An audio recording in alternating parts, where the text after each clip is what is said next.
Hey Whiskers, Kimonie here, the face behind Golden Whisk, and today in my kitchen I'll be showing you guys something pretty cool that you can try at home instead of going to the store.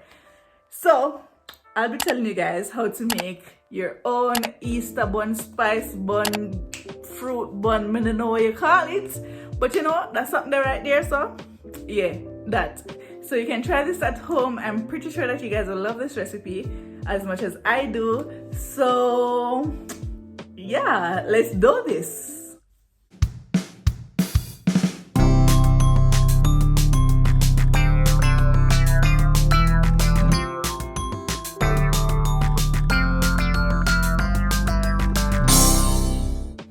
Okay guys, so all the measurements will be down below in the description box.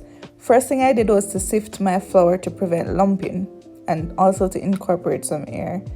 Here I'm adding my salt, baking powder, and my spices. I'm also going to sift that to prevent lumping, as you can see. Now I'm just going to give this a quick mix to get all my spices and my salt and baking powder thoroughly mixed and incorporated into my flour.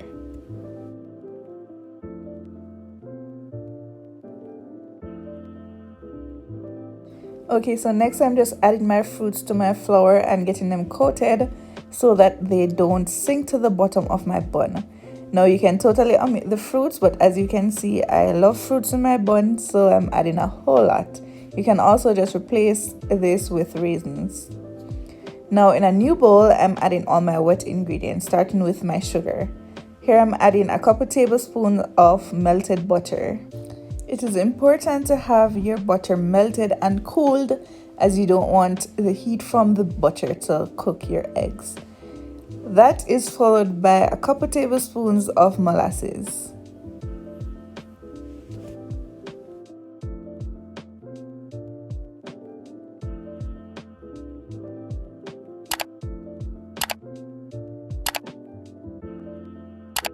So the molasses is very thick, and so I needed the help of a spoon.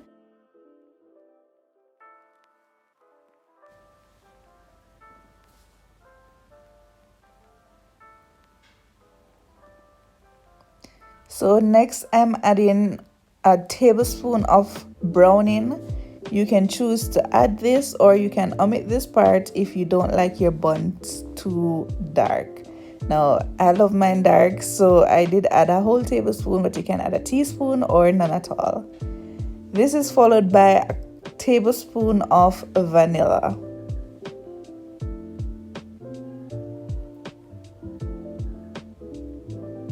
Now this one is totally optional. I'm using ginger extract, but you can also use ginger powder or none at all. I'm using some honey here to add sweetness, as I did not use the full amount of sugar.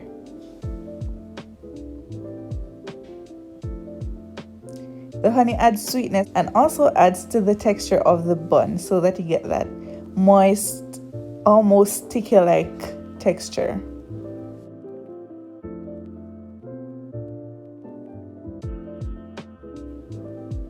Okay, so for this part you can add a marmalade or jam of your choice. I'm using orange marmalade.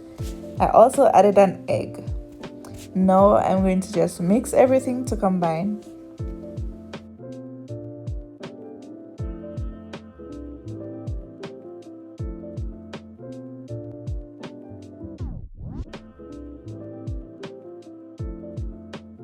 Okay, so looking at this, it does look really dark. But bear in mind that we are going to add our dragon stout, and also when we add our flour, this color will lighten by a few shades.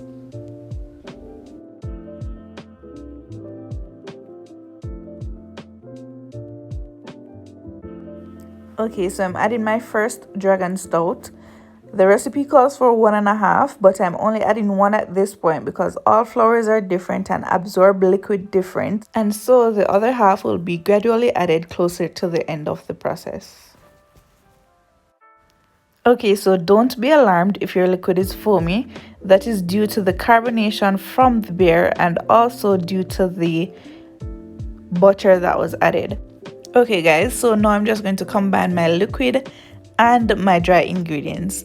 Now please may I beg you, if you're not listening to nothing else I'm saying at this whole video, just listen to this part.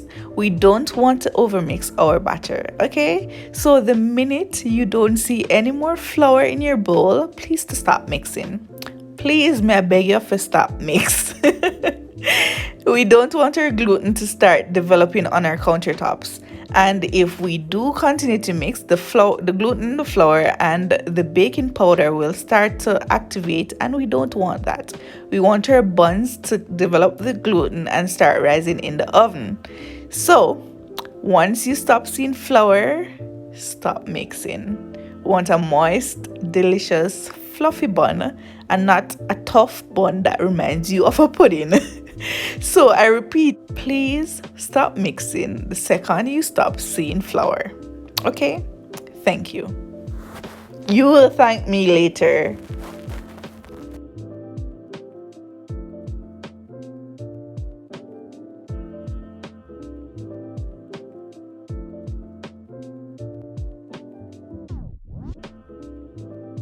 Okay guys, so at this point you can see how thick your batter is, and you can use your judgment to decide how much more dragon stout you want to add.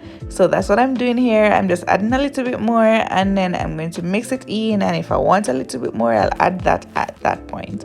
Also, adding it towards the end creates more air pockets because it is carbonated, so it makes the dough, why am I saying dough? It makes the batter rise a little bit more.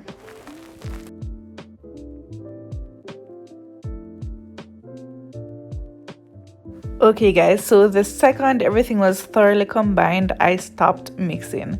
Now I'm just greasing a pan. You can decide what kind of pan or what size you want to do your bun in. And I'm adding a little bit of parchment paper to the bottom and the sides just for easy removal. This recipe ended up giving me 2 pans, this one and a smaller one, as you will see in a few. So I'm just lining the pan and I'm transferring my batter. Now at this point my oven was already preheated at 350 degrees Fahrenheit or 180 degrees Celsius. So hold on, you tell me say you really reach your sign every day and not subscribe yet? What you do? What are you doing? So for easy subscription, you can just click my logo in the bottom right corner of the screen. Yeah, just click it and you see one subscribe button come up. Just press it and we're good to go. Okay guys, so as you can see, I'm using one bread pan and one, well, technically they are both bread pans, but one is foil and the other one is just, you know, normal pan. So that's what I'm doing. I'm just transferring my batter to both pans. My oven was preheated as I mentioned before, and I'm going to bake them on the middle rack for an hour and 15 minutes for the small one and an hour and 30 minutes for the bigger one.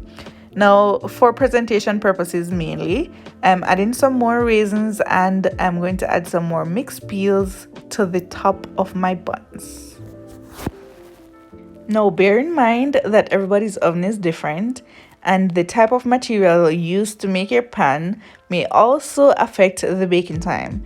And so you might want to check it after an hour by just placing a toothpick, a skewer or a knife in the middle of the pan. If it comes out in the middle of the bun, if it comes out clean, then your bun is ready. If not, just put it back in the oven for another 15 or so minutes and check it again until the skewer, knife or toothpick comes out clean.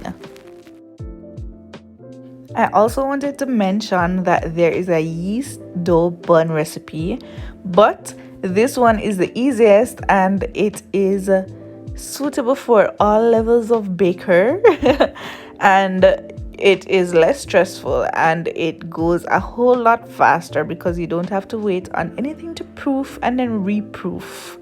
Now I'm just making a little glaze for the top of my buns.